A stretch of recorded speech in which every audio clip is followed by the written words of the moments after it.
আজকে তোমাদের আমি আমসত্ত্ব বানিয়ে দেখাবো। আর দেখো আম তো প্রায় শেষের পথে, মানে কাঁচা আম শেষের পথে, তো আজকে আমি তোমাদের সেই আম দিয়েই আমসত্ত্ব বানিয়ে দেখাবো। আর এটা এতটা সুন্দর দেখতে হয়েছে শুধু না, খেতেও দুর্দান্ত হয়েছে। আর কিভাবে এত সুন্দর আমসত্ত্ব তোমরা বানাবে সেটা কিন্তু তোমরা এই ভিডিওটা যদি দেখো তাহলে বুঝতেই পারবে। আর একদম পারফেক্টভাবেও বানিয়ে নিতে পারবে, কোনো রকম সমস্যা হবে না। দেখো আমি প্রথমে আম নিয়েছি, আর এখানে আমি 5 পিস আম নিয়েছি। তো এই আমগুলো কি করব, আমটা আমি ছিলে নেব। তো বটি নিয়ে আমি আগে প্রথমে ছিলে কেটে টুকরো টুকরো করে নেব। তো দেখো এইভাবে আমি আম ছিলে নিচ্ছি, তোমরা দেখলে বুঝতে পারবে। বটির সাহায্যে প্রথমে খোসাটা ছাড়িয়ে দিচ্ছি, তো তারপরে আমি গা থেকে আমি মানে যে পাল্পটা বা গাটা আমি এইভাবে ছোট ছোট করে কেটে নিচ্ছি। তো তারপরে কেটে নেওয়া হয়ে গেলে আমি এইভাবে সবগুলো ছিলে এরকম টুকরো টুকরো করে নিচ্ছি। তো তারপরে আমি কি করব, এটা ধুয়ে নেব, ধুয়ে একটা প্লেটে তুলে নেব। আর এই আঁটিগুলো আমি এর পরের রেসিপিতে মানে আমের শরবত বানিয়ে দেখাবো। আঁটিগুলোও ফেলে দেবো না, আঁটিগুলো নিয়ে আমি আমের শরবত বানিয়ে দেখাবো। তো তোমরা পরের রেসিপিতে দেখতে পাবে। তো আমগুলো ধুয়ে নিচ্ছি দেখো। তো এরপরে আমি আম ধুয়ে প্লেটে তুলে নিয়েছি। এবার কি করব, আমি এটা সাইডে রেখে গ্যাস অন করে কড়াই বসিয়ে দিয়েছি, আর ওর মধ্যে পরিমাণ মতো জল দিয়ে দিলাম। এবার জলটা যখন ফুটে যাবে তখন ওর মধ্যে আমটা দিয়ে দিলাম, তারপরে আমটা সিদ্ধ হতে দেব। তো তার জন্য ঢাকা দিয়ে আমটা সিদ্ধ করে নেব। তো আমটা সিদ্ধ হয়ে গেলে আমি মোটামুটি সিদ্ধ হয়ে গিয়েছে দেখে বুঝতেই পারছি। এবার একটা ছাঁকনির সাহায্যে আমি এটা তুলে নেব একটা প্লেটে, তারপরে এটা ঠান্ডা করে নেব। দেখো প্লেটে তোলা হয়ে গেছে।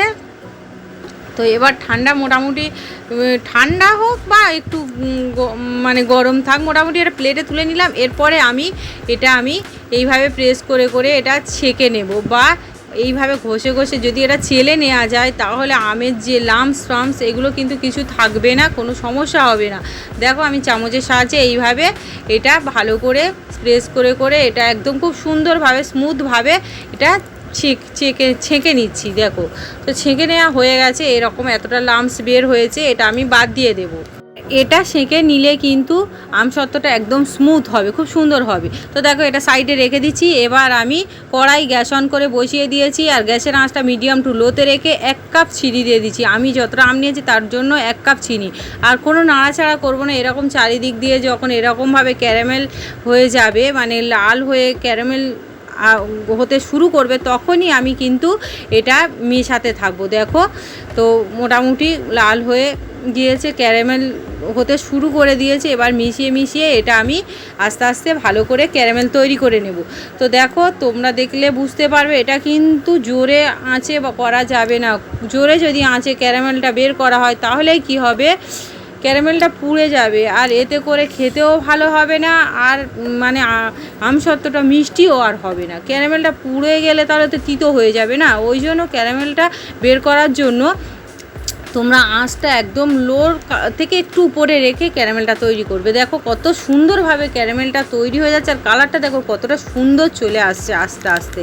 তো খুব সুন্দরভাবে ক্যারামেল আমার রেডি হয়ে গেছে। দেখো এবার ওর মধ্যে আমি আমের ওই যে পাল্পটা বের করে রেখেছি ওটা দিয়ে দেবো, আর কিছু করবো না, ওর মধ্যে আমের পাল্পটা ডাইরেক্ট দিয়ে দেবো, তারপরে মিশিয়ে নেব। আর এখানে কোনো ভয়ের ব্যাপার নেই যে ক্যারামেলটা এরকম শক্ত হয়ে গেছে না, আমটা পড়ার পরে কিন্তু এরকম মিশোতে মিশোতে ক্যারামেলটা আমের সঙ্গে খুব সুন্দরভাবে মিশে যাবে। দেখো আর কালারটা কত সুন্দর চলে এসেছে, আর কোনো রকমের কোনো এক্সট্রা কালার দেওয়ার দরকার নেই। এই ক্যারামেলটা তৈরি করার কারণে কত সুন্দরভাবে কালারটা চলে এসছে, তোমরা দেখে বুঝতেই পারছো। তো আমি খুব সুন্দরভাবে মিশিয়ে নিয়েছি।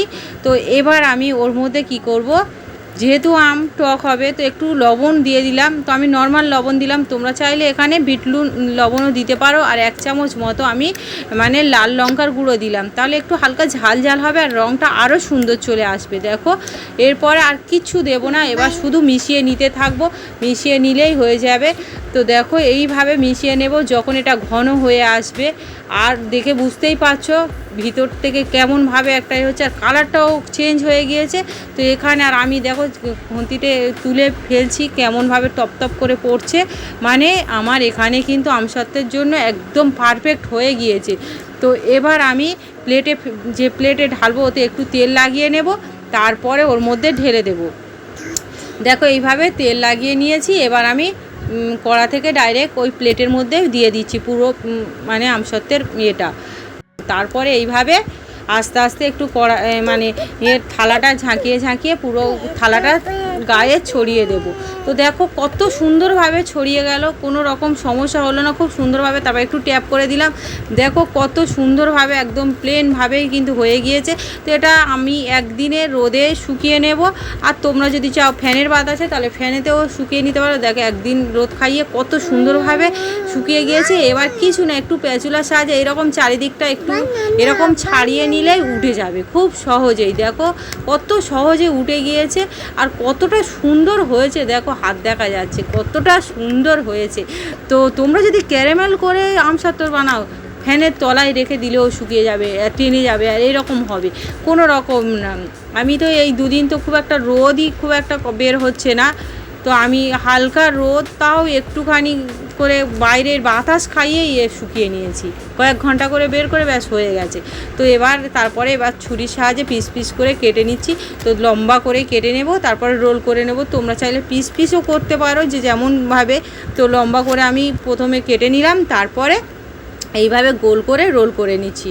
সবকটা এইভাবে গোল করে রোল করে নেব। দেখো, আর তোমাদের এই আমার আমসত্ত্বের ভিডিও যদি ভালো লাগে, দেখো আমার চ্যানেলকে প্লিজ লাইক কমেন্ট শেয়ার, আর নতুন বন্ধুদের বলে রাখি যারা এখনও আমার চ্যানেলটা সাবস্ক্রাইব করে রাখুনি, প্লিজ আমার চ্যানেলটা সাবস্ক্রাইব করে দেবে।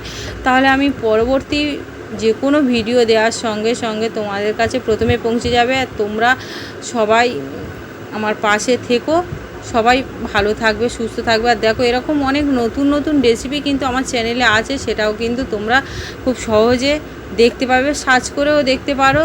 দেখো কতটা সুন্দর দেখতে হয়েছে।